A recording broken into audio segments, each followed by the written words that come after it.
Bienvenue dans Marque-Page, en compagnie aujourd'hui de Catherine Diop de Payot Libraire. Bonjour Catherine. Oui, bonjour. Vous êtes venue nous parler du livre de Jean-Michel Dian, Les manuscrits de Tombouctou. Pourquoi ce choix? Ce choix parce qu'effectivement, c'est un problème d'actualité aussi. Et l'auteur a publié ce livre en 2012, à partir du moment où on a commencé à savoir que Al-Qaïda au Maghreb commençait à détruire les manuscrits de Tombouctou. Ces manuscrits qui sont... Tombouctou, à l'origine, enfin non pas à l'origine, au XIIIe siècle, était un grand centre, une université, un centre d'enseignement de la langue arabe et puis d'études islamiques.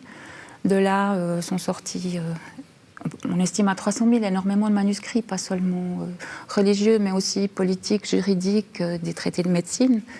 Et puis ils ont été conservés, donc c'était dans des familles qui se les transmettaient de génération en génération. Par la suite, c'est devenu aussi des bibliothèques. Donc à partir de là, c'est la raison pour laquelle Tombouctou aussi était très important. On a découvert récemment par l'actualité en fait, qu'il y avait effectivement cette tradition de garder les manuscrits chez soi. Oui. On comprend mieux à la lecture de cet ouvrage les raisons. Oui, alors c'était effectivement des familles qui se les transmettaient, et puis c'était aussi toute une tradition écrite qu'on ignore un peu de l'Afrique. On met souvent en avant l'oralité de l'Afrique, mais c'est pas seulement ça, quoi.